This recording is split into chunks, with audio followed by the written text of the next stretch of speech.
안녕하세요,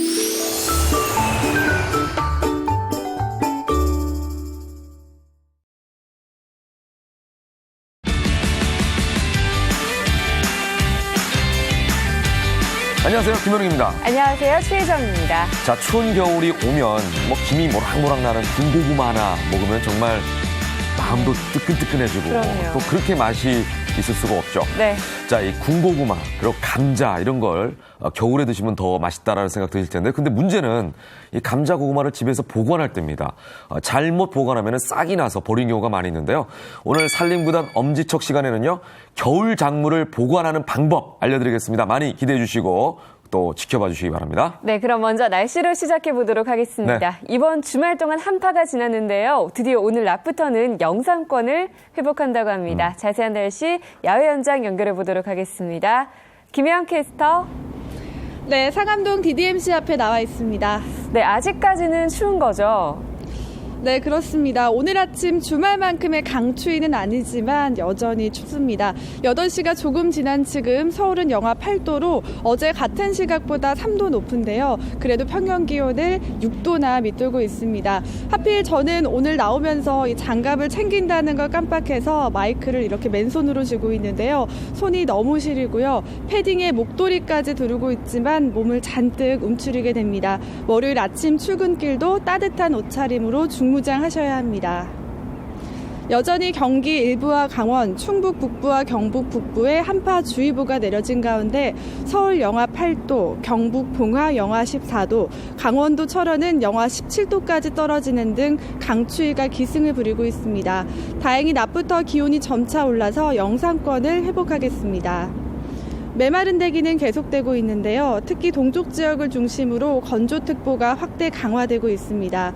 지도에서 확인할 수 있듯이 현재 서울을 포함한 수도권과 강원, 충북과 영남에 건조주의보가, 강원 동해안엔 건조경보가 내려진 가운데 오늘 눈이나 비 소식도 없어 대기는 점점 더 건조해질 것으로 예상됩니다.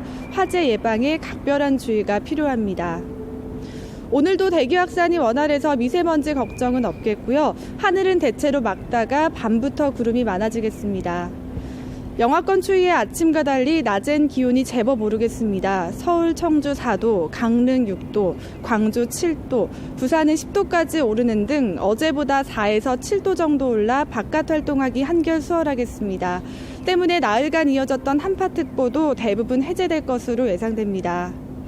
내일은 전국에 눈과 비 소식이 있습니다. 내일 새벽 제주도부터 시작해 낮엔 전국에 확대되겠고요. 내일 밤이면 대부분 그치겠습니다. 이후 대체로 맑은 가운데 예년 기온을 밑도는 추위가 이어지겠지만 지난주만큼의 한파는 없겠습니다. 오후 들어 기온이 서서히 오르겠지만 아침 시간대 강추위는 여전합니다. 때문에 수도관이나 계량기에 동파 사고가 없도록 다시 한번 점검하는 게 좋겠습니다. 지금까지 야외에서 오늘의 날씨였습니다.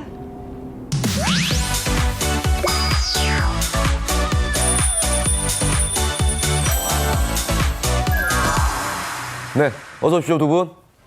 네, 안녕하세요. 연예부 기자 김지연입니다. 네, 안녕하세요. 연예 전문 큐레이터 유재필입니다. 네, 자, 새로운 얼굴 두 분이 나오셨습니다. 네, 반갑습니다. 네. 오늘의 첫 번째 소식부터 살펴볼까요? 네, 연예터치 첫 번째 소식부터 전해드리겠습니다.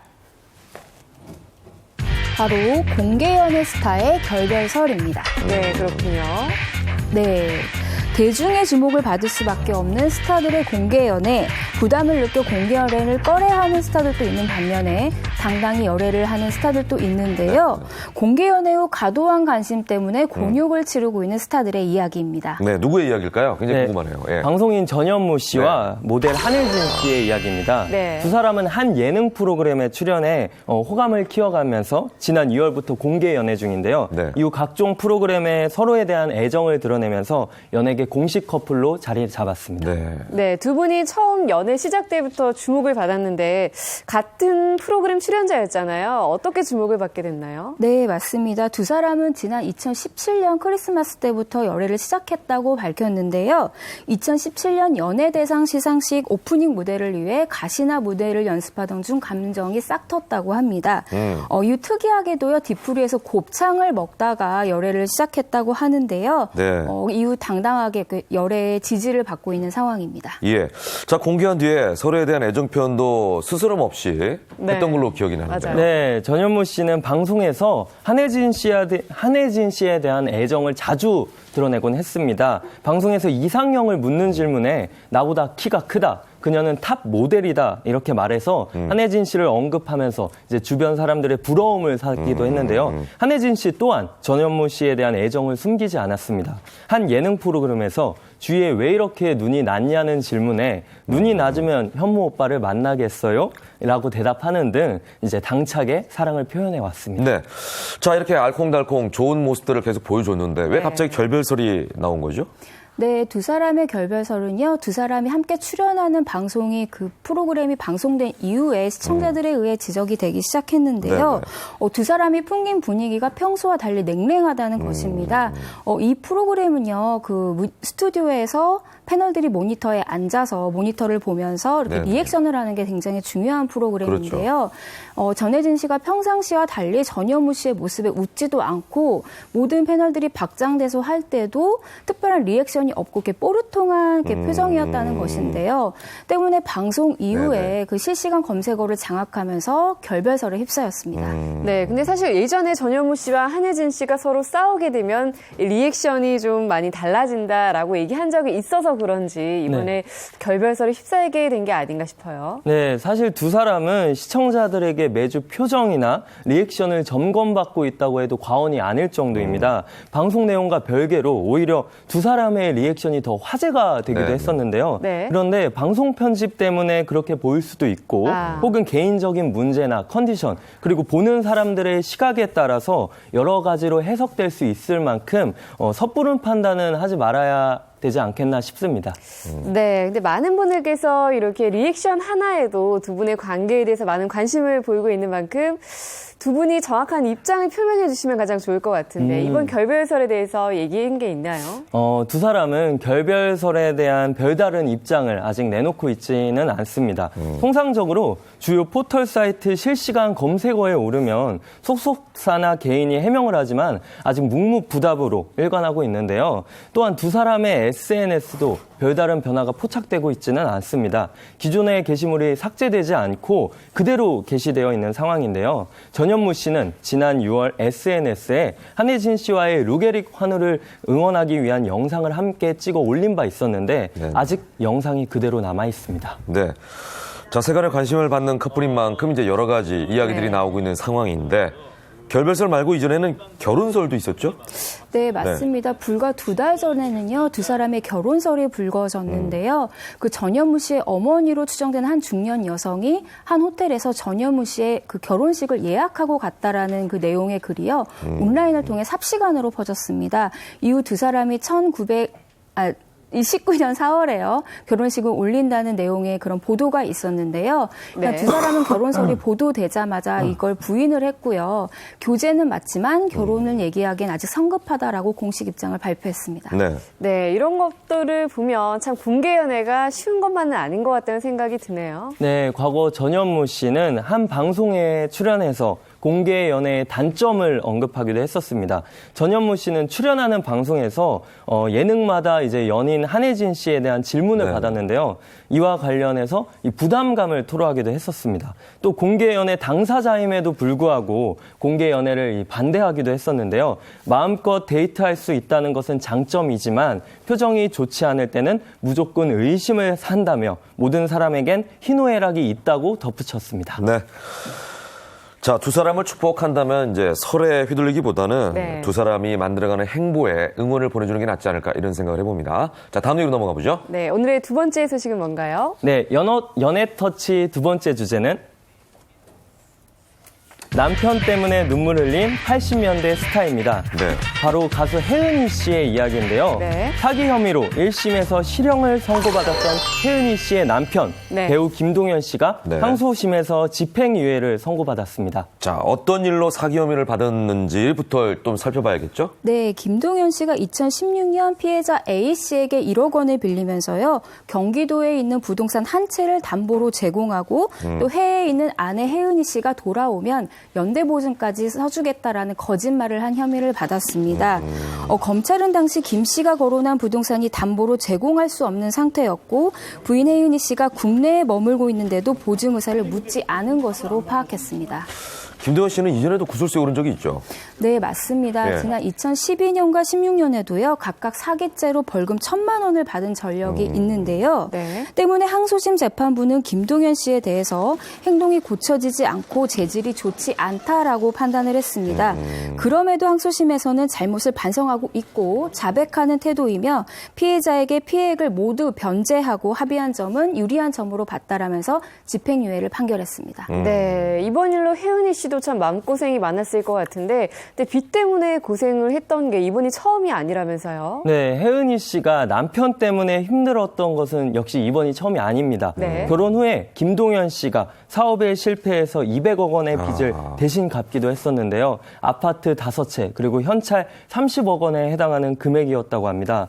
한 방송에서 혜은이 씨는 남편 김동현 씨의 빚을 갚기 위해 15년간 방송 활동도 못하고 일만 했다고 털어놓았는데요. 네. 돈을 주는 곳이라면 어디든 달려가 노래를 불렀다고 합니다. 빚 때문에 죽을 생각까지 했다는 혜은이 씨는 너무 비참했다며 당시의 심경을 전했습니다.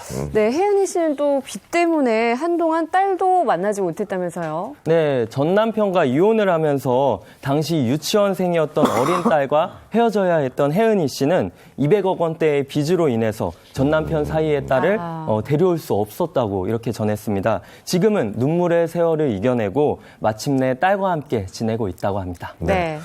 자, 화려한 스타로만 보여지는데 이 뒤의 삶을 살펴보면 이렇게 희뇌락이 담겨 있구나 이제 이런 걸 알 수가 있는 것 같습니다. 네. 데뷔 당시에는 정말 엄청난 인기였죠. 맞아요. 혜은이 씨의 과거를 좀 봐야 될 것 같아요. 맞습니다. 네. 사실 원조 국민 여동생이라고 볼 수 있을 것 같은데요.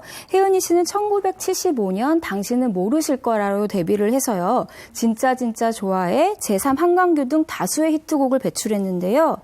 발표한 타이틀곡 중 1위를 하지 않은 곡은 단 한 곡도 없을 정도로 아주 대단한 인기를 누린 가수입니다. 네. 또 가창력은 물론요. 미모까지 겸비한 혜은이 씨는 거의 신드롬에 가까운 인기를 누렸는데요.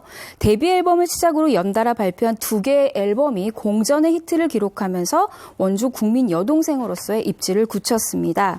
혜은이 씨의 인기가 어느 정도였냐면요. 한 방송에서 현재 아이돌 못지않은 인기를 누렸다. 각종 광고와 행사를 통해 모은 돈이 자루에 꽉꽉 눌려서 담아가야 됐을 정도였다라고 자랑을 하신 적도 있으십니다. 네. 네, 정말 외모면 외모, 가창력이면 가창력, 하나 빠지지 않는 원조 아이돌이라고 할 수 있을 것 같은데, 다시 그 시절로 거슬러 가보면 데뷔는 어떻게 하게 됐나요? 네, 혜은이 씨의 원래 꿈은 발레리나였다고 합니다. 6살 때부터 발레를 배울 만큼 당시 유복한 집안에서 자랐는데요. 네. 하지만 고등학교를 졸업할 때 아버지가 친구의 보증을 섰다가 재산을 탕진했다고 합니다. 집이 어려워져서 야간 업소에서 노래를 불렀고 3년 정도 하다가 당신은 모르실 거야로 데뷔를 해 스타덤에 올랐습니다. 네. 근데 원래 다른 노래를 부를 예정이었는데요. 네네. 고 작곡가 기록윤 씨가 혜은이 씨의 고음 목소리에 반해서 이제 맞게 다시 녹음을 해서 네. 그 결과 당신은 모르실 거야로 이제 그 시대의 대히트를 하게 됐습니다. 네. 네. 자, 이렇게 인기를 누렸던 혜은이 씨가 남편 김도현 씨는 어떻게 만나게 된 거죠? 네, 김동현 씨는 1978년 영화 마지막 겨울로 연기를 시작을 했는데요. 두 사람이 만나게 된 작품은요. 1980년 멋대로 해라에서 혜은이 씨를 만나게 됐습니다. 이후 10년 뒤에 김동현 씨와 재혼을 했는데요. 혜은이 씨는 사실 첫 결혼에 실패한 경력이 있죠. 때문에 그 이성과 교제를 하는 것과 재혼하는 것에 대해서 좀 두려워하셨는데 네네. 김동현 씨가 적극적으로 구애를 하면서 마음을 열었다고 합니다. 이후 두 사람은 연예계 대표 인꼬 부부로 주목을 받았는데요. 하지만 혜은이 씨가 순탄치 않았던 속사정을 밝히면서 파란만장했던 혜은이 씨의 삶에 많은 분들이 응원의 박수를 보내고 있습니다. 네, 혜은이 씨가 참 마음고생을 많이 하신 것 같은데 예. 혜은이 씨에게 김도현 씨가 하신 얘기가 있죠? 네, 김동현 씨도 반성을 하기는 했겠죠. 네네. 2017년 한 방송에서요. 혜은이 씨에 대한 죄책감을 드러내면서 이제 앞으로 그동안 내가 내조를 받았다면 앞으로는 외조를 하겠다라고 말씀하신 적이 있는데요. 하지만 이 말이 무색하게 곧바로 또 구설에 휘말리면서 이 말이 유명무실하게 되었습니다. 네. 자, 아무쪼록 원만하게 잘 해결됐으면 좋겠다라는 말씀을 드릴 수밖에 없겠네요. 다음 얘기로 넘어가 볼까요? 네, 마지막 주제는 네. 부모 사기 의혹에 휘말린 스타입니다. 네. 바로 배우 한고은 씨의 이야기인데요. 한고은 1995년 엘리트 네. 모델 선발대회로 연예계에 데뷔한 한고은 씨는 이후 활발한 활동을 펼치며 큰 사랑을 받았습니다. 네. 지난 2015년에는 이제 홈쇼핑 MD로 일하는 남편과 결혼을 해서 그렇죠. 최근 함께 예능 프로그램에 출연하면서 행복한 일상을 보여주곤 했는데 네네. 하지만 지난 6일 부모님 사기 의혹에 휩싸이게 된 것입니다. 자, 이것도 어떤 내용인지 좀 자세하게 들어볼까요? 네, 60대 여성 A씨가 한고은 부모에게 사기를 당했다는 내용의 이른바 비투를 폭로한 사건인데요. 60대 여성 A씨는 한 언론과의 인터뷰에서요. 40년 전 자신의 집에 새를 살았던 한고은 씨 부모에게 사기를 당했다라고 주장을 하고 있습니다. A씨는 1980년 6월 은행 대출을 받기 위해 담보가 필요하다. 담보를 내줘서 돈을 대출을 받으면 성실하게 갚겠다라는 한고은 씨의 어머니의 말을 믿고 집을 담보로 내줬다라고 합니다. 1975년생인 한고은 씨는요, 당시 나이로 6살이었습니다. A씨는 한고은 씨의 어머니를 친구라고 설명을 했는데요. 그러니까 단순히 집주인과 세입자의 관계만은 아니라는 것이죠. A씨는 1981년 11월 은행으로부터요, 이자 상환 독촉장을 받았다고 합니다. 이후 한고은 씨 부모를 찾았지만 이미 잠적한 뒤였다고 하고요. 또 한고은 씨 가족의 거주지로 찾아갔지만 이미 다른 곳으로 이사를 한 뒤였다고 합니다. 그때서야 사기를 당했다는 생각이 들었다고 합니다. 이후 A씨는 채무원금 3천만 원과 연체이자 320만 원을 갚지 못해서 서울 미아동에 있는 건물을 헐값에 처분해야 됐다고 하는데요. 또 1989년에 수소문을 해서 한고은 씨 네. 어머니를 만났다고 합니다. 네. 당시에도 한고은 씨 어머니는 갚겠다라고 약속을 했는데 이미 해외로 도주를 했다고 합니다. A씨 입장에 대해서 쭉 설명을 해주셨는데 여기에 대한 한고은 씨 반응도 궁금하네요. 네, 한고은 씨는 우선 이유를 불문하고 죄송하다라며 지금까지 숨기고 있었던 아버지와의 관계를 털어놨는데요. 가정을 등한시한 아버지로 인해 가족과 뿔뿔이 흩어지면서 힘든 생활을 보냈다며 아버지와 20여 년 이상 연락조차 하지 않고 살아왔던 가정사를 밝혔습니다. 데뷔 이후에도 한고은 씨가 모르는 상황에서 일어난 여러 채무 관련 문제들로 인해 촬영장에서 협박을 받았고 대신 채무를 변제해주는 등 아버지의 문제로 많은 어려움을 겪으며 살았다면서 재작년 한고은 씨의 어머니가 돌아가신 이후에 유산 상속 문제로 또 한 번 가정에 문제가 일어났지만 한고은 씨는 많은 걸 포기하고 네. 아버지와의 관계를 정리했다고 저간의 사정을 설명했습니다.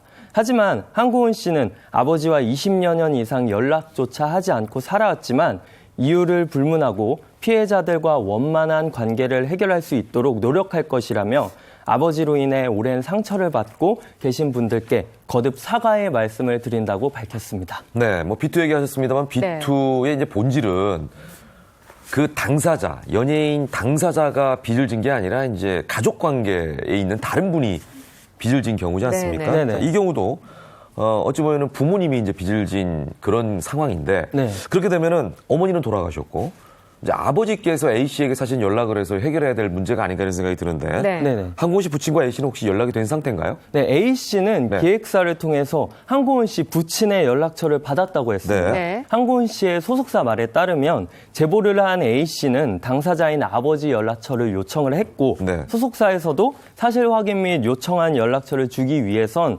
아버지와의 연락을 취해야 했지만 한고은 씨는 아버지의 결혼식 그리고 어머니 장례식 두 차례의 만남 외에 20여 년 이상 연락조차 하지 않고 살아왔기 때문에 친지들을 통해서 아버지 연락처를 알아냈다고 이렇게 설명했습니다. 네네. 이후에 한고은 씨 아버지는 문자를 통해서 죄송하지만 시간을 조금 주시면 네. 방안을 강구해 연락을 드리겠다라고 알려졌습니다. 네. 자, 이번 일로 인해서 뜻하지 않게 본인의 네. 불행했던 과거사를 밝히게 된 셈인데요. 어릴 때 정말 많이 힘들었었다고 하더군요. 네, 맞습니다. 한고은 씨가 어린 시절 해외로 이민을 갔기 때문에 굉장히 화려한 생활을 했을 거라고 생각하지만요. 네. 사람들의 생각과 달리 배고픈 시절을 보냈다고 합니다. 네, 어린 시절에는요, 컵라면 하나로 버티기도 했다고 하는데요. 컵라면만 보면 옛날 생각이 난다. 파란만장했던 시절에 정말 돈이 없어서 이것만 먹었다라고 고백한 적이 있는데요.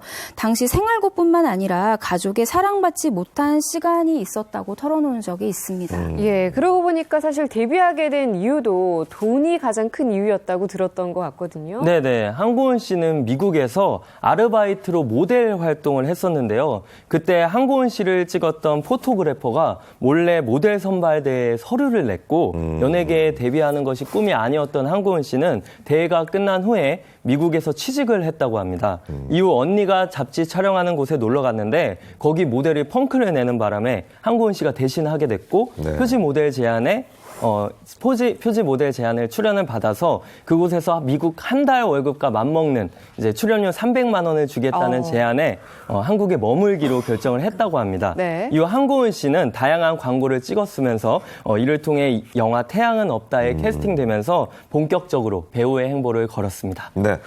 자, 이렇게 가정사를 이제 듣다 보니까, 그래서 사실은 최근에 또 결혼을 하고, 어떻게 보면 본인의 사랑을 만나가지고 이렇게 행복해 보이는가? 네. 또 이렇게 보이네요. 네, 맞습니다. 네. 한고은 씨가 지금 남편분과 함께 한 예능 프로그램에 출연하고 있잖아요.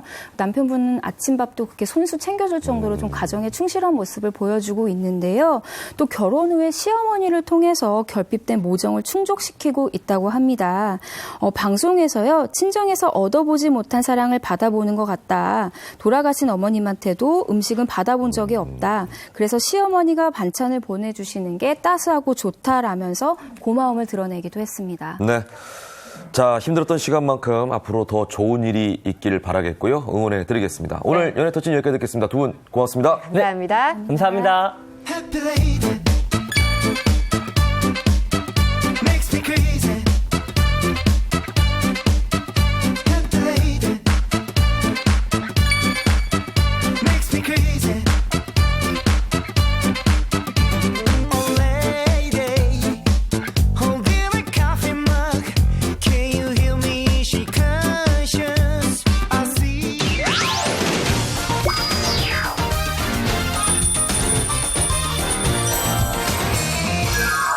자, 주부들에게 알짜배기 정보를 전해드리는 시간이죠. 살림구단 엄지척 시간입니다. 네. 살림의 지혜를 배우기 위해서 오늘도 곽지연 살림 전문가 그리고 개그우먼 이희경 씨 나왔습니다. 어서 오십시오. 안녕하세요. 안녕하세요. 자, 춥고 건조한 겨울입니다. 그렇습니다. 이때 뭐 면역력도 좀 키우고 수분을 보충하기 위해서는 우리가 채소를 많이 먹어야 되고 또 과일도 많이 먹어야 먹어야죠. 되고 이제 이런 상황인데 네. 이희경 씨는 많이 드시고 계십니까? 어머, 지당한 말씀을 하고 아유, 그러세요. 많이 드시는구나. 그럼요. 제철 과일도 저는 정말 많이 먹고요. 채소도 많이 챙겨 먹으려고 하는데 네. 고민이 있어요. 뭡니까? 이런 것들을 살려면 귤도 그렇고 소량으로 사면은 좀 비싼데 네네. 좀 이렇게 박스로 사거나 하면 좀 저렴하단 말이에요. 그래서 저는 주로 이제 박스로 좀 구매를 하는데 네네. 한 절반 이상을 보관을 잘 못해서 맞아요. 샀거나 물러서 그냥 버리면은 마음이 그렇게 찢어져. 맞아요. 내 돈이 다 썩어 문드러지는 것 같아가지고 내가 아주 그죠. 너무 네. 속상하거든요. 네, 저 같은 경우도 사실 뭐 요즘 뭐 과일이나 채소를 뭐 실내에 보관하다 보면 보일러를 트니까 또 금방 상하고 맞아요. 냉장 보관하면 또 얼어버리더라고요. 차라리 이럴 거면은 소량 사서 먹는 게 낫지. 맞아요. 네. 라는 생각도 들고요. 진짜 그런 생각이 예. 들어요. 네, 주부님들이 아마 그런 고민들 많이 하실 것 네. 같은데요. 맞아요. 사실 과일, 채소는 종류마다 그 보관법, 관리법이 다 다르거든요. 그렇죠. 그러니까 어떻게 보관하느냐에 따라서 아주 신선하게 즐기실 수 있는 기간이 확 늘어날 수 있기도 합니다. 네. 네, 그래서 준비한 오늘의 주제입니다. 함께 보시죠. 네, 오늘의 주제는요, 바로 겨울 작물 신선하게 보관하는 법입니다. 네, 우와. 진짜 중요한 팁을 네. 주시는 것 같은데. 네. 네. 자, 겨울하면 생각나는 과일 뭐가 있을까요? 뭐니 해도 딱 이불 속에서 따뜻하게 귤을 이렇게 까가지고 먹어야죠. 한 입에 그냥 네. 넣으면서 그냥 오물 이렇게 먹는 귤이죠. 맞아요. 귤을 네. 그리고 구워 먹어도 맛있어요. 아, 그래요? 근데 구워는 안 먹어봤네요. 구워서 더 달 것 드셔보세요. 같아요. 네, 뜨겁습니다. 귤잼 같을 것 같기도 하고. 아니, 맛있어요. 살짝 구워 먹으면. 맞아요. 네. 역시 요즘 같은 겨울에는 이 뜨끈뜨끈한 장판 속에서, 전기장판 속에서 먹는 귤 아닐까 싶어요. 맞아요. 이제 겨울철에 요즘 가장 많이 드시는 과일이 아마 귤일 텐데요. 맞아요. 저희 집에도 귤 킬러가 4명이나 있거든요. 아유, 근데 역시나 이 귤도요, 박스째 사야지 좀 저렴해서 맞아요. 뭐 맞아요. 10kg짜리 이렇게 박스째로 구입해서 먹기도 하는데 가장 문제점은 물러버리는 거. 그리고 곰팡이도 곰팡이. 잘 쓰는 거. 네. 네, 그렇습니다. 맞아요. 그것 때문에 아마 고민들이 많으실 거예요. 그냥 버리는 아유, 거. 맞아요. 네, 맞아요. 귤도 바로 많이 이렇게. 있거든요. 세상에. 그래서 제가 오늘 이렇게 곰팡이 쓰지 않게, 짓무르지 않게 잘 보관하는 방법을 알려드릴까 합니다. 뭘까? 네. 비법이 있다는 거죠? 있어요. 네, 저게 이제 비법이 왜냐면 있는데요. 귤은 작은 데다가 네. 뭉쳐 있잖아요. 그쵸. 따다 붙어 있고. 자기들끼리. 이제 이 닿는 면 요런 데가 네. 심하게 그리고 쉽게 상하거든요. 맞아요. 하나만 물러요. 하면 네네. 금방 다 상하더라고요. 그리고 이게 퍼져요, 금방. 그쵸. 네. 그래서 그 비법이 있는데요. 네. 그 비법이 뭐냐면 자. 지금부터 공개해 드릴게요. 자, 비법부터 공개합니다. 비법은 뭐예요? 이게? 물인가요? 물, 소금물. 소금물이요? 네네. 소금물에 네. 그 귤을 한번 세척해서 오. 그 다음 보관을 해주시잖아요. 오. 그러면은 아주 이 보관 기간이 확 늘어날 수 있습니다. 오, 네. 신기하다. 아니 그러면은 보통 물로 씻지 않고 그쵸. 소금물로 씻는 특별한 이유는 네. 네. 아무래도 소금물로 씻게 되면요. 이제 귤은 보시면 하얀 가루 같은 것들도 있고 네. 농약 성분 그리고 신선도를 좀 높이기 위해서 피막제를 묻혀놓은 경우도 많이 있어요. 그래서 귤을 그냥 까먹지 말고 이제 물에 한번 세척해라라고 많이 해주는데요. 네. 소금물로 한번 씻어주시면 그 농약 성분도 쉽게 없어지고요. 예. 그리고 또 그 보관 기간도 곰팡이 같은 거 쓰는 거를 좀 방지할 수도 있습니다. 어머머머머. 예. 그렇구나. 네. 소금물에 어떻게 씻나요? 담가두기만 하면 되나요? 네, 제가 알려드릴게요. 네. 일단 물을 이렇게 준비해뒀어요. 네. 네. 하나는 그냥 맹물, 하나는 여기에다가 소금을 네. 탑니다. 소금을 적당히 한 2스푼 정도만. 두 스푼 정도. 네, 네. 농도가 네. 이 정도면은 좀 네. 진한 건가요? 아니면은 농도가 어느 네. 정도예요? 물 한 1리터 정도에 소금 2스푼 정도, 2큰술 정도라고 생각하시면 되겠어요. 네, 그렇구나. 잘 한번 녹여주시고요. 네. 바닷물을 갖다 쓰면 안 되는 건가요? 네, 갖다 써도 되고. 바닷물도 괜찮아요? 하지만 바닷물 쉽지 구하기가 않을 쉽지는 거예요. 않아서. 바다 앞에 사시는 분들 같은 경우에. 그런 다음에 이제 한번 헹궈주시면 되겠죠. 물을 귤을 네네 담가서 네. 이렇게 해서 한번 세척해 주세요. 오. 보관하기 전에 네. 귤을 사왔다 그러면은 네. 소금물을 준비해서 한 번씩만 이렇게 세척해 주시면 돼요. 네. 이렇게만 닦아주시면 일단 농약 성분 같은 거 많이 없어지고요. 네. 그리고 그 다음에 반드시 해주셔야 할 일은 일단은 소금물로 한번 세척을 해주시고요. 그 네. 다음에는 닦아주세요.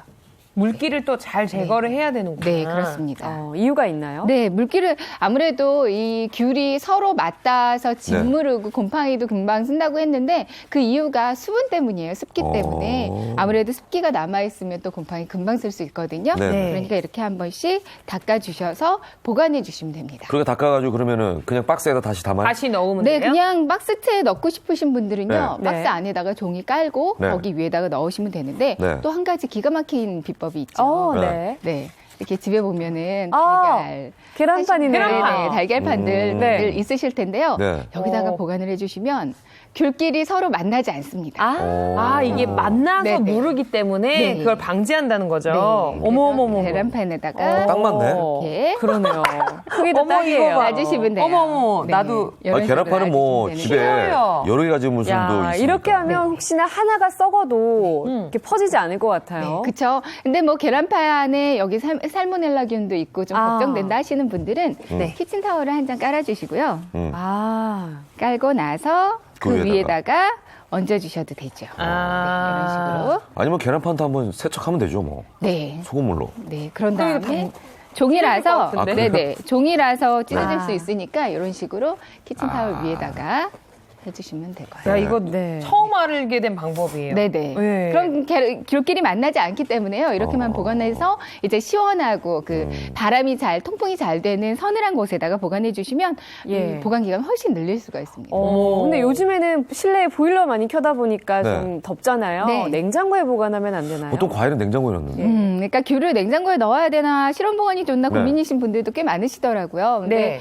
한 실험했던 게 있는데 그냥 실온 보관했던 귤 그리고 냉장고에 보관했던 귤 이렇게 네. 실험에 당도 실험을 해보니까 냉장고에 들어간 귤은요 신맛이 좀 올라갔고요. 당도는 좀 내려갔고 실온 보관했던 귤은 당도가 많이 올라가는 그런 효과가 있었다고 합니다. 그러니까 실온 그러니까 보관이 가장 좋은 거죠. 웬만하면 실온에다가 네.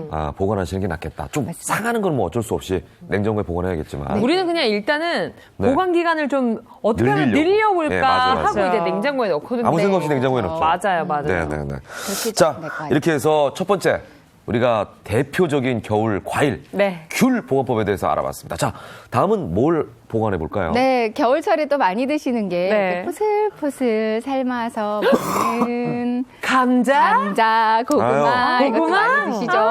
너무 많이 먹죠. 감자는 뭐 반찬으로도 맛있고 삶아도 맛있고 쪄도 맛있는데 네. 또 감자도 보관하기가 쉽지는 않습니다. 싹이 나잖아요. 맞아요. 오죽하면 그런 노래가 있겠어요. 감자에 싹이 나서 잎이 나서. 뭐 이런 노래 있잖아요. 뭐, 네. 이것도 근데 감자랑 고구마도 네. 박스채 구입을 해야 이게 저렴하거든요. 저희 아내는 진짜 군고구마 좋아하거든요. 네. 그래서 밤고구마가 아니라 호박고구마. 호박고구마 이거 좋아하시구나. 그거 딱 한때 요즘에 유행이었죠. 구매해가지고 네네. 집에 그 냄비가 있어요. 네. 그냥 구워 먹는 냄비. 우리 집도 거기다가 항상 있어요. 구우면 되게 맛있어 하더라고요. 그렇죠. 네. 근데 감자 싹이 났는데 그거 그냥 드시면 안 되는 거 알고 네. 계시죠? 맞아요. 네. 알고는 있는데 네. 또 그게 잘 안 되더라고요. 그쵸. 저는 아까워서 나만 먹을까 이런 적도 먹어보시면요. 있어요. 아, 이미 싹이 아유. 났어요. 싹이 났습니다. 네. 이거 뭐 아이들 교육용으로는 좋지만 관상용으로는 좋지만 이거 드시면 절대 안 되잖아요. 이렇게 그렇죠. 감자에 싹이 나면 독성이 독성물이죠. 생길 수 있습니다. 솔라닌이라는 독성 물질이 원래 감자 안에 들어있긴 한데요. 그게 이렇게 싹이 나고 나면 아주 기하급수적으로 늘어나게 돼요. 걷어내고 저는 이게 드시던가요? 너무 이렇게 버리기 아까워서 아깝죠. 박스째 샀는데 아. 배달수가 펴 있으면은 그냥 된장찌개에 좀 이렇게 이 부분만 아. 잘라내고 먹고 네네. 사실 그쵸. 선생님 저는 그랬었어요. 네. 이게 과거에 초기 유럽인들은 요거 먹고 탈나는 경우가 많아서 악마의 식물이다 이렇게 아. 불리기도 했다는데 굉장히 전 이제 건강하신 그 이제는 이유를 진짜 안 모르셨구나. 먹을래요. 그 예. 이유를. 그러니까요. 싹 때문인데. 네, 왜냐면 이게 그러니까. 싹이 나는 거는 사실은 네. 감자 입장에서는 본인 몸을 보호하기 위해서 그러는 거예요. 네네. 왜 우리가 아이를 낳으면 처음에 엄마에게서 물려받은 그 유산균 때문에 네. 본인이 6개월 정도는 애가 병에 안 걸리잖아요. 네, 그런 것처럼. 네, 그런 것처럼 감자도 자기가 살려고 싹이 날 때는 본인을 보호하기 위한 독성물을 만드는 거거든요. 네네. 그러니까. 근데 이제 우리는 그걸 먹으면 안 되는 거지. 먹으면 안 되는 네. 거죠. 싹이 안 나게 해야 될 거 아니에요? 해야죠. 네네. 그 비법이 또 있습니다. 지금 공개해 드릴게요. 이것도 뭘까요? 네. 과연? 사과예요. 사과요? 네, 감자와 사과를 함께 보관한다. 네? 부모님들은 뭐 이 정도는 많이들 알고 계실 텐데요. 저는 처음 들어보는데요? 처음 들어보셨죠? 네, 그런 분들도 꽤 계시더라고요. 이제 보관하실 때 어머. 사과랑 같이 보관을 하면요. 네. 이제 사과 안에는 그 후스가스라고요. 네. 그러니까 사과와 바나나는 같이 두지 않거든요. 왜냐면은 그 에틸렌가스, 후스가스가 계속 나서 네. 바나나를 금방 익게 해버려요. 아. 근데 이 에틸렌가스 때문에 네. 감자는 싹 나는 걸 방지할 수가 있습니다. 오. 어머. 그러니까 사과와 함께 보관하면 좋은 거죠. 오. 네. 힐렌가스라는 게 나오는구나. 그래서 보관하는 방법 살짝 네. 알려드릴게요. 네. 일단 감자를 사셨으면 이제 종이 상자나 아니면 바구니 같은데 네, 그런 데 네. 보관하는 게 좋고요. 어. 일단 종이를 깔고 감자를 이렇게 놔주세요. 근데 종이 상자에 그렇게 보관해야 되는 이유가 있나요? 네, 아무래도 그냥 비닐봉지에 넣으면 이 감자도 마찬가지로 채소들은 다 습기를 좀 조심하셔야 하거든요. 그리고 안 또- 통하니까. 네, 안 통하니까. 네, 비닐 같은 경우. 그리고 그냥 두면 아무래도 직사광선 받으면 네, 네. 또 싹나기가 아. 쉽습니다. 그러니까 햇빛을 조금 차단해주고 네. 그리고 또 아무래도 서늘해야 되기 때문에 통풍이 또 종이 상자가 아하. 잘 되기 때문에 이렇게 해서 종이 상자에다가 놔주시고요. 그다음에 키친타월이나 키친타월 여기 네, 있습니다. 키친타월도 있고 이제 그냥 신문지도 신문. 괜찮아요. 신문지를 어차피. 많이 까시더라고요. 네네네. 그래서 밑에 바닥에 한번 깔고. 네, 바닥 깔고 그 위에도 또 한 번 더 깔아주고 네. 두 개가 부딪히지 않게 감자 바닥에 한번 넣고. 깔고 그 위에다가 신문을 놓고 네. 한 층을 더 얹는 걸로. 네네. 어쨌든 만나는 게 안 좋은 거군요. 네. 그러네요. 그리고 나서 이제 사과는 하나만 얹어주세요. 그렇게. 이렇게 하나만 얹어주시고 다시 한번 신문지로 이렇게 햇빛 차단해 달라고 했잖아요. 네. 끝까지 이렇게 차단해 햇빛 주시면 차단 이런 때문에 식으로. 이 신문을 덮는 거군요. 네네네. 왠지 저 사과는 나중에 먹으면 안 될 것 같은 느낌이 네. 드는데. 그래서 사과는요, 그냥 생 사과면 좀 아깝잖아요. 네. 그래서 약간 조금 뭉그러진 거, 못 네. 먹는 거, 그리고 네. 당도가 낮은 거 아. 그런 거를 넣어주시면 훨씬 도움이 사과의 되겠어요. 상태는 상관이 없군요. 네, 그렇습니다. 네. 호수가스는 다 나오더라고요. 네. 그런데 이만한 상자가 있는가 하면 또 큰 네. 상자 감자가 있잖아요. 네. 그쵸. 그럴 때도 사과를 한 개만 넣으면 되는 거예요. 양에 상관없이. 그러니까 네네. 감자 한 1kg당 사과 하나라고 생각하시면 되겠어요. 그러니까 감자가 뭐 3kg짜리다. 그럼 네네. 사과를 한 2-3개 정도 아. 넣어주시면 도움이 되겠습니다. 네. 자, 이제 많은 분들이 네. 감자에다가 사과를 넣으면 되는구나 이런 생각하시면서 잠깐만. 그렇다면 감자에다 다른 과일을 넣어도 되는 거 아니야? 나는 배가 집에 있는데 배를 넣고 네. 나는 감이 있는데 감도 넣고 네. 이렇게 할 수도 있잖아요. 감에서는 후스가스가 나오는데요. 배에서는 안 나오기 때문에 배는 넣지 마시고요. 근데 감자와 사과를 함께 보관하면 좋지만 네. 또 감자와 함께 보관하면 안 되는 것도 있어요. 고구마? 감자 요리에 가장 많이 들어가는 채소가 양파. 양파. 네. 아, 양파랑 두면 양파 안 넣으면 안 돼요? 돼요? 네네. 함께 두면요. 같이 보관하면 안 된대요. 왜죠? 왜냐하면 감자가 양파의 습기를 또 수분을 막 흡수해버려서 그 양파가 금방 짓무르거든요. 그래서 감자와 양파는 함께 보관하지 마시고요. 고구마의 경우도 이제 감자 보관하는 방법이랑 비슷하게 똑같아요? 네, 같이 보관하시면 그럼 되겠어요. 고구마에도 사과를 네네. 넣어주시면 네. 됩니다. 호박 고구마가 아니라 사과 고구마네요. 그러네요.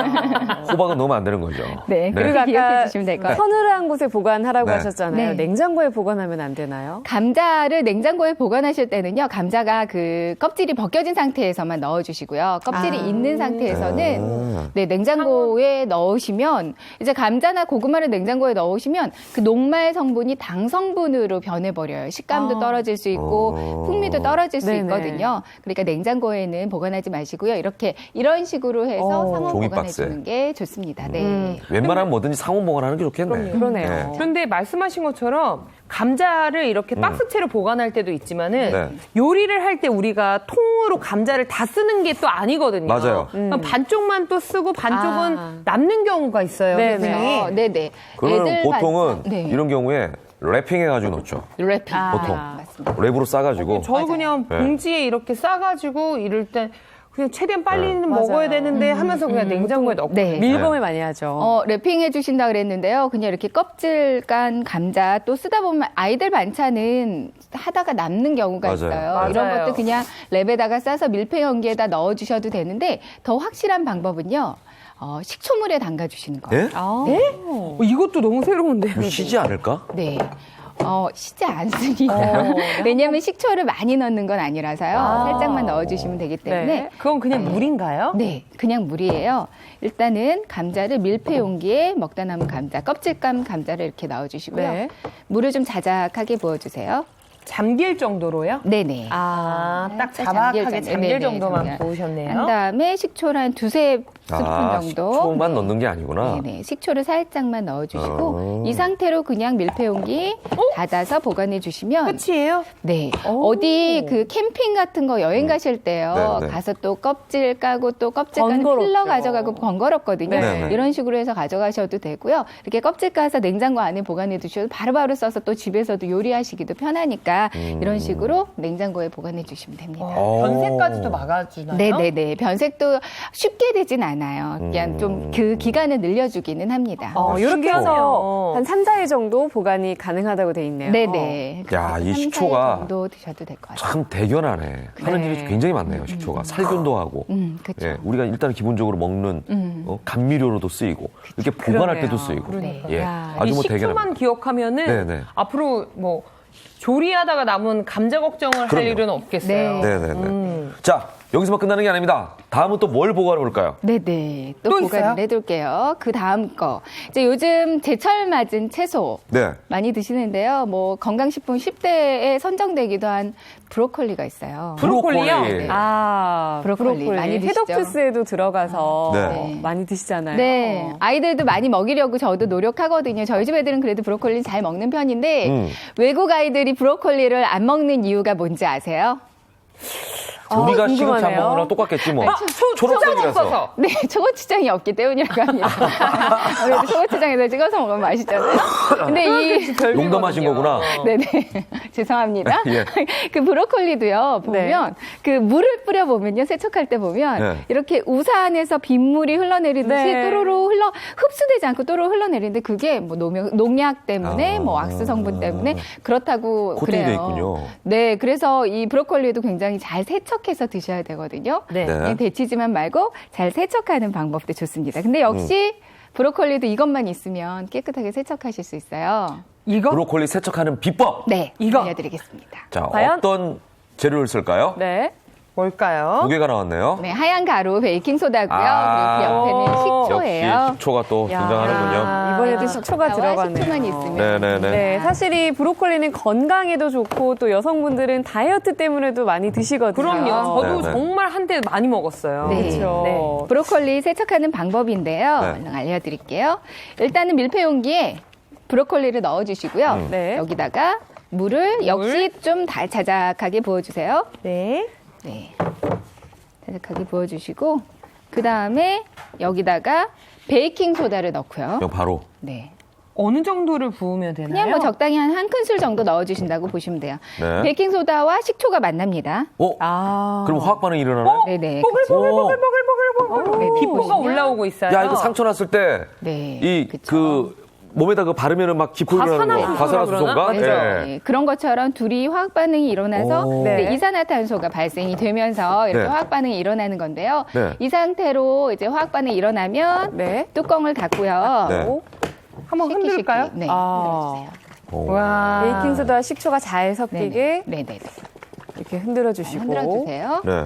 어머, 이 안에서 탄산음료 외에 흔들면은 무시 하는 것처럼 네네. 기포 소리가 계속 나요. 네네. 이렇게 해주시면요. 네. 베이킹 소다는 농약 성분 같은 거 없애주고요. 예, 예. 그리고 식초 넣어줬잖아요. 식초는 또 살균 작용까지 그러네. 해주거든요. 그래서 네. 깨끗하게 하실 수 있습니다. 음. 그렇게 해서 이제 조금 건져주시면 정말 어머. 좀 지저분한 것들이 많이 뭐 먼지나 농약 성분 같은 것도 많이 걸러내 주거든요. 그리고 물로 이런 식으로. 나중에 헹궈야겠죠. 네네. 네. 근데 잠깐은 네. 헹군 건데도 네. 네. 물 색깔이 어떻게 확실히 바뀌나요? 달라요. 네, 좀 그쵸. 이렇게 뿌옇기도 하고요. 네. 어. 흙 색깔이 묻어 나오는 것 같아요. 네네. 뭐 먼지나 농약 성분 같은 거 다 빠져나올 수 있어요. 네, 이런 네, 식으로 네. 해준 다음에 이제 한번 데쳐줍니다.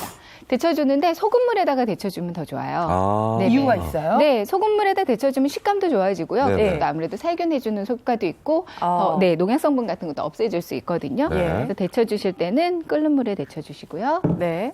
그 다음에 아직 네, 좀 여기 끓은 물이거든요. 아, 네. 그래요? 소금을 살짝 한 스푼 정도만 네. 넣어주시고 데쳐주실 때는요. 네. 오래 데쳐주지 마세요. 한 30초 정도. 아. 살짝. 네, 살짝. 살짝만 어. 데쳐주시면 됩니다. 이런 식으로 예. 소금을 살짝. 뿌려서 데쳐주시면 되겠어요. 네. 네.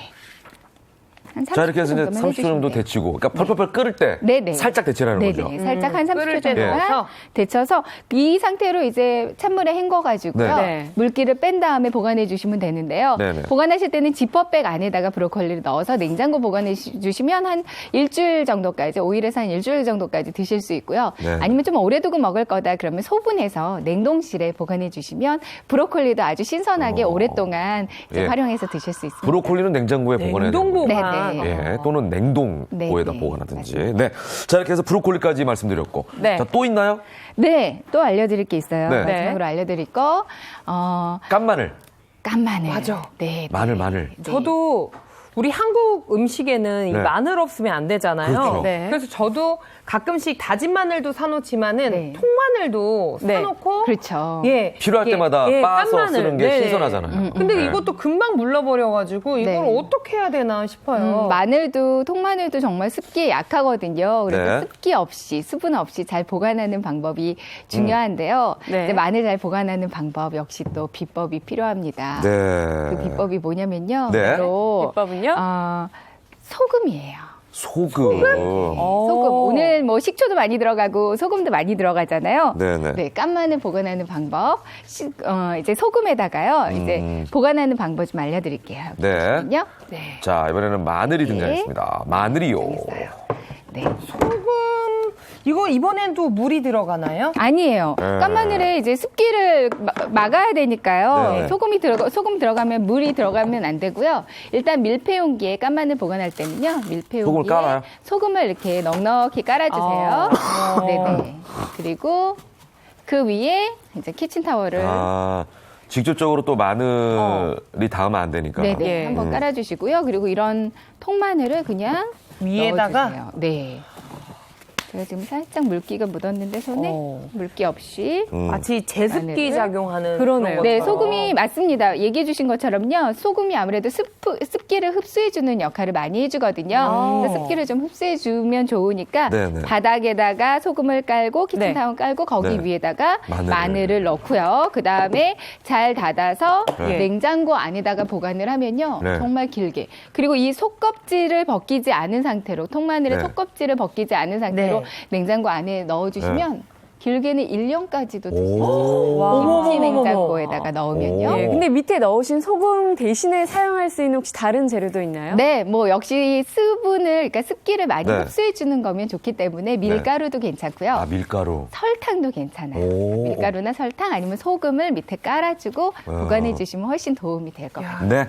이것도 처음 알았어요. 오늘 그러니까. 배운 거 다. 야, 오늘 뭐 집에 보관하는 것들 많이 네. 있을 텐데 그거를 어떻게 보관하는 게 신선하게 그리고 오래 할 수 있는지 오늘 아주 자세하게 설명해 주셨습니다. 네. 좋은 말씀 잘 들었습니다. 고맙습니다. 네.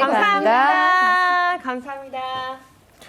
자, 몸에 좋은 약이 입에 쓰다는 말이 있죠. 그런데 실제로 쓴 약이 몸에 좋다는 과학적인 근거는 없다고 하고요. 오히려 단 게 몸에 안전하다는 주장도 있다고 하는군요. 네, 그렇습니다. 우리가 쓴맛을 인지하는 것 자체가 네. 우리가 이렇게 독성 성분을 무심코 먹게 되는 것을 막기 위한 생존 본능 때문이라고 하는데요. 네네. 몸에도 좋은데 달콤한 것이 있다고 합니다. 어떤지 궁금하시죠? 화면으로 준비했습니다. 선풍적 인기를 끈 꿀맛 나는 감자칩. 여기에 꿀이 가미된 치킨까지 등장하고 이것도 모자라 꿀 떨어지게 달콤한 다양한 음료까지. 맛도 좋고 건강엔 더 좋은 겨울철 건강지킴이 야생화 꿀을 소개합니다. 충청북도 청주시. 이곳에 못 말리는 꿀 마니아가 산다는데요. 안녕하세요. 이 마을에 꿀 매니아가 있다고 해서 찾아왔는데 어디 가면 만날 수 있을까요? 저쪽에서 팔씨름을 지금 하고 있어요. 팔씨름이요? 네. 일단 마을 주민을 따라 소문의 주인공을 만나보기로 한 제작진. 이게 대체 무슨 일일까요? 사람들의 열화와 같은 응원에 힘입어 1승 1대의 대결을 펼치는 두 사람. 과연 그 승자는 누가 될까요? 나이가 어떻게 되세요? 한 달 있으면 70입니다. 이쪽 분. 저는 63세인데요. 이쪽 분보다 훨씬 나이가 어리신데? 아이고, 예. 그런데도 이분이요. 힘이 장사예요. 제가 발신 이길 수 없네요. 아니, 저희가 사실 꿀 매니아가 있다고 해서 여기 찾아왔는데요. 어떤 분인지 아세요? 아, 그래요. 바로 이분이죠. 네, 참 잘 찾아줬습니다. 바로 접니다. 마을에서 소문난 천하장사 김대희 씨를 소개합니다. 겨울철이 되면은 굉장히 기침도 하고 감기도 자주 걸리고 굉장히 힘이 들었어요. 그러다가 이제 야생화 꿀하고 그다음에 이제 화분을 먹고 나서 이렇게 건강을 회복하고 지금 겨울을도 잘 지내고 있습니다. 그 야생화 꿀하고 화분을 주셨다고요? 예. 그렇다면 야생화 꿀과 화분은 대체 뭘까요? 해독작용에 도움을 주는 대추청과 야생화 꿀, 그리고 이것을 함께 섭취한다는데요? 지금 넣으시는 건 뭐죠? 예, 이건 제 화분입니다. 이것이 이른이 가까운 나이에도 별다른 잔병치레 없이 건강한 체력을 유지하는 비결이자 힘의 원천. 주인공만의 비밀 레시피라고 합니다. 네, 맛이 아주 좋습니다. 향긋하고. 야생화 꿀은 일반적으로 자파꿀이라고 불리는 토종꿀의 한 종류로 산과 들에서 피어나는 다양한 종류의 야생화에서 얻은 천연 벌꿀을 의미합니다. 꿀은 섭취 시 면역력과 살균력이 뛰어나 감기나 호흡기 질환을 예방하는 데 도움을 준다고 할 수 있습니다. 이 밖에도 꾸준한 운동은 필수라는데요. 그 중에서도 특히 유산소 운동인 배드민턴을 가장 좋아한다고 합니다.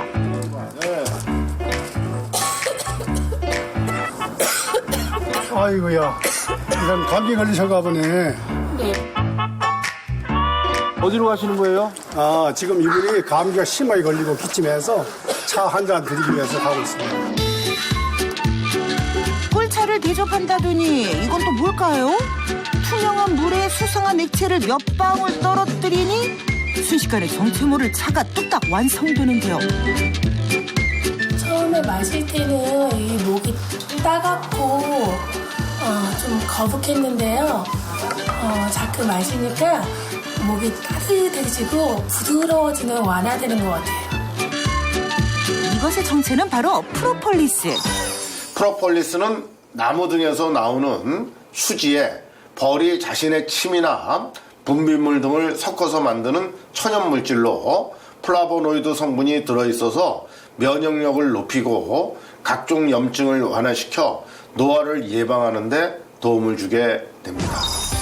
이렇게나 다양한 양봉산물을 요리에도 활용한다는데 지금 뭘 뿌리신 거죠? 이 겉절이에다가 화분을 넣고 이렇게 먹으면 일상생활에서 자연스럽게 화분을 섭취할 수가 있습니다. 화분을 솔솔 뿌려 만든 배추 겉절이는 기본. 육류 요리할 때도 이걸 넣으면 제맛이라는데 과연 이것의 정체는? 삼겹살에 뭘 넣으신 거죠? 예, 꿀이에요. 이렇게 꿀을 넣어서 하면 아주 고기가 부드럽고 아주 맛있습니다. 화분을 넣으면 더 향긋한 게 고기 맛이 좀 좋아요. 이게 끝이 아니다. 샐러드를 만들 때도 야생화 꿀 드레싱과 화분 데코레이션은 너미요. 이야, 고기 굽는 소리만 들어도 침샘 자극, 식욕 폭발인데요. 드디어 달콤한 야생화 꿀로 만든 꿀맛 나는 한상 차림이 완성됐습니다. 건배. 과식을 피하기 위해 식전 꿀차 마시는 습관 역시 유지한다는 주인공. 맛있다. 이 순간만을 기다리고 기다렸다. 자고로 맛있는 음식을 먹을 때 불필요한 대화는 사치. 그야말로 꿀이 뚝뚝 떨어지는 음식들이 눈앞에 있으니 전투적으로 젓가락질을 하는 건 당연지사. 아무리 그래도 그렇지. 그렇게 다들 먹지만 마시고 맛이 어떤지 좀 알려주세요. 네? 꿀맛이에요, 꿀맛. 달콤하고 입안에서 살살 녹습니다. 아주 맛있네요. 음식에 설탕 대신에 꿀을 넣으니까 그렇게 너무 달지도 않고 향기로운 게 부드럽고 아주 맛있네요. 먹는 모습만 봐도 정말 군침이 도네요. 아주 건강에 좋은 단맛이고 아주 좋습니다. 맛이 상큼하고. 맛있는 건 이렇게 나눠야 기쁨이 2배. 자연이 준 선물 야생화 꿀로 모두 건강하고 따뜻한 겨울 보내세요.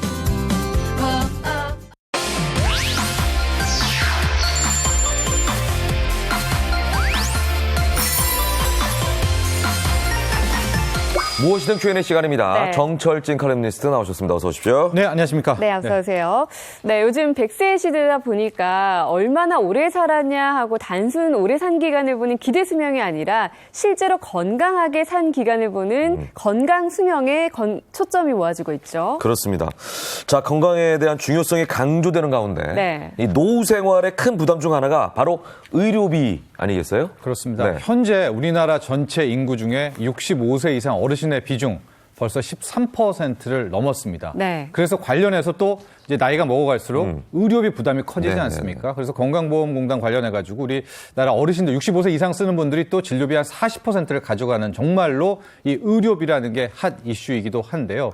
그래서 오늘 이 시간에는 장기요양보험제도에 대해서 한번 살펴보려고 합니다. 이 장기요양보험제도는 6개월 이상 어르신들이 스스로 이제 몸을 가누지 못할 경우에 이제 등급에 따라서 이제 따로 국가에서 이제 급여 같은 이제 지원을 하게 되는 건데 네. 특히 이제 올해 들어서 이 장기요양급여제도가 굉장히 많이 혜택이 커졌거든요. 그래서 달라진 제도 하나씩 점검해 보도록 하겠습니다. 예, 정확히 알고 활용하는 게 중요할 것 같습니다. 네. 먼저 첫 번째 내용부터 볼까요? 네, 가장 먼저 중요한 것들 본인 부담의 경감 대상이 확대됐다라는 겁니다. 네. 현재 이제 뭐 어르신들이 이제 몸을 가누지 못해가지고 시설 같은 거 들어갔을 때 지원해주는 폭이 지금까지는 중위소득의 50% 이하부터 이제 지원이 나가게 된 겁니다. 그러니까 뭐 중위소득이 우리가 한 200만 원 정도 된다라고 하면 월 소득이 100만 원 안 되는 분들에 한해서부터 이제 들어가게 됐었는데 네. 이제는 이 중위소득이 50%가 아니라 100%까지 이 지원 확대폭이 커졌는데 한번 시뮬레이션을 해보겠습니다. 하고 기존의 50% 이하도 굉장히 커졌는데요. 네. 이제 50% 이하 같은 경우에는 현재 왼쪽입니다. 예. 본인 부담률이 한 7.5%였어요. 그래서 뭐 시설비에 한 118만 원에 나왔을 경우에 8만 9천 원 정도만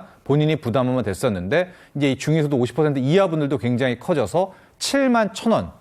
굉장히 본인 부담률이 이제 떨어졌죠라고 볼 수가 있겠고 이제는 중위소득 100% 이하, 즉 50%에서 100%, 한 월 200만 원대 소득이 있는 분들도 네. 이번에 장기요양보험에 확대를 받게 되는데 경감률을 보시면은 오른쪽을 보시면 됩니다. 실제 경감률이 0%였죠, 현재는. 근데 이분들 같은 경우에도 40%의 경감률을 적용을 해서 네. 약 12%의 본인 부담률이 나오니까요.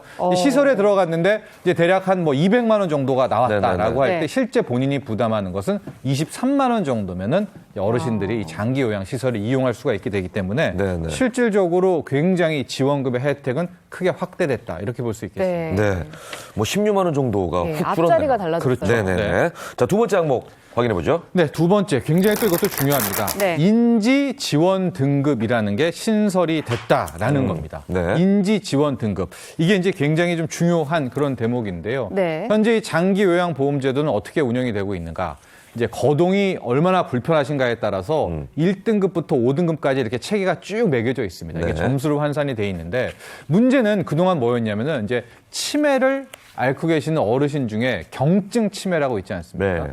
이제 이런 어르신들은 몸은 뭐 스스로 다 가누기 때문에 네네. 이런 등급 판정은 못 받았지만 실질적으로 이제 가족들이나 본인 스스로에게는 굉장히 조금 힘든 생활을 하고 계시거든요. 그렇죠. 근데 이제 최근에 국가가 치매 국가 책임제라는 것을 도입을 하면서 치매만큼은 국가가 끝까지 책임진다라고 해서 저기 오른쪽 밑에 보면 인지 지원 등급이라는 항목을 또 하나 이제 신설을 하게 된 겁니다. 네. 그래서 경증 치매도 이제는 큰 틀에서 장기 요양 등급에 들게 되면서 바로 건강보험공단의 지원을 받을 수 있게 된 거죠. 그러니까 이제 말은 인지 지원 등급이라고 해놨지만 쉽게 얘기하면 경증 치매. 그러니까 그렇죠. 치매 초기 증상을 네. 예. 앓고 있는 분들을 얘기하는 거네요. 그렇습니다. 예. 자, 어떤 서비스를 이용할 수가 있죠? 이런 분들도 이제 주 야간 뭐 관련해서 이제 요양 서비스를 받을 수가 있는데요. 월 한도 51만 7,800원 내에서 본인 부담금 15%만 이게 자기가 본인이 지급을 하게 되면은 이런 인지 지원 등급에 받으신 경증 치매 어르신들도 이 지원 혜택을 받을 수가 있게 된 겁니다. 네. 네, 그렇다면 신청 및 서비스 이용 절차는 어떻게 되나요? 그러니까 이 장기 요양 등급이라는 게 실질적으로 이제 등급을 받게 되는 거거든요. 네. 이제 건강보험공단 안에 있는 등급판정위원회에서 이제 내리게 되니까 일단은 인증 경증 치매가 있다라는 이제 가족분들이 이 노인 장기 요양 운영센터에 가가지고 우리 부모님이 이러십니다, 뭐 어르신이 이러십니다라는 것들을 하게 되면 이제 그곳에서 등급 판정을 매기고 이것은 경증 치매다. 그럼 인지 지원 등급에 판정을 받으시면 바로 그때부터 이 지원 혜택을 받으실 수가 있는 거죠. 네. 자, 2018년 달라진 장기요양보험제도 세 번째 넘어가겠습니다. 네. 바로 치매 수급자 방문 간호 서비스 제공. 이때부터 이제 계속해서 치매 부분에 대해서 우리가 집중적으로 파고들 텐데요. 현재 대한민국의 치매 어르신들이 70만 명이 넘는 그런 상황이 됐습니다. 그래서 이번에 치매 부분을 굉장히 강화를 했는데요. 네. 이 방문 간호 서비스는 일단은 1등급에서 5등급에서 이제 몸도 힘들지만은 치매 판정이 난 어르신에 대해서 최초 2개월에 월 2회, 총 4회 부분에 있어서 직접적으로 이제 방문 간호가 와가지고 집에서 서비스를 받을 수 있는 거 확동을 했기 때문에 네. 이 서비스를 집중적으로 이용하시는 것도 좋을 것 같습니다. 예, 실질적으로 도움이 될 것 같고요. 그렇습니다. 마지막 내용 살펴볼까요? 네. 마지막은 치매 가족 휴가제 이용 대상자 및 기관 확대라는 건데 이 앞에 치매가 제일 싫잖아요, 사실. 그렇습니다. 예. 이 치매 가족 휴가제라는 것이요.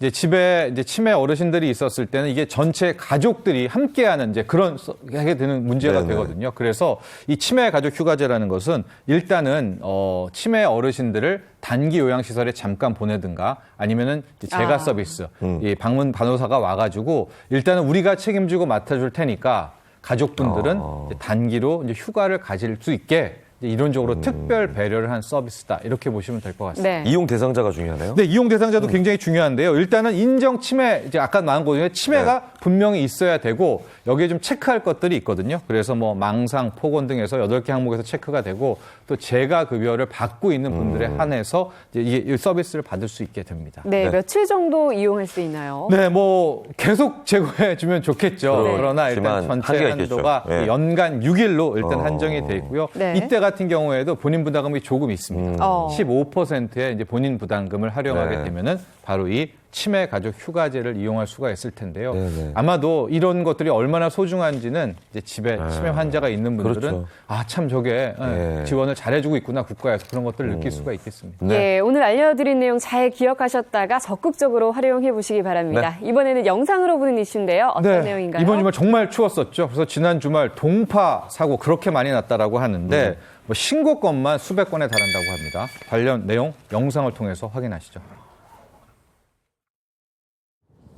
이 사흘째 강추위가 이어지면서 이곳 서울 안양천에도 얼음이 얼었습니다. 이 초겨울 한파로 수도기량기 동파 사고도 잇따르고 있습니다. 서울 지역 수도 사업소에는 추위에 파손돼 교체된 계량기들이 질비합니다. 그제부터 사흘간 서울에서만 100건이 넘는 수도기량기 동파 신고가 이어졌습니다. 서울시 상수도 사업본부도 수도기량기 동파 예방을 위한 예보제 등급을 주의에서 경계 단계로 올렸습니다. 동파 사고를 방지하기 위해서는 계량기함을 보온 조치하고 수돗물이 흐르도록 해야 합니다. 화장실이나 욕조에서 꼭 수도꼭지를 조금씩 틀어져가지고 물을 흘리게 하시든가 계량기함에 열선을 설치해 주시면 동파 예방에 도움이 됩니다. 강추위가 이어지자 시민들은 외부 활동보다는 백화점이나 극장 등 실내 공간을 찾았습니다. 밖에서 할 수 있는 것이 사실 많지 않아서 이런 멀티플렉스에 많이 오게 되는 것 같고 휴일을 맞아 외출한 시민들은 털모자와 목도리, 마스크 등으로 중무장했습니다. 채널A 박재입니다.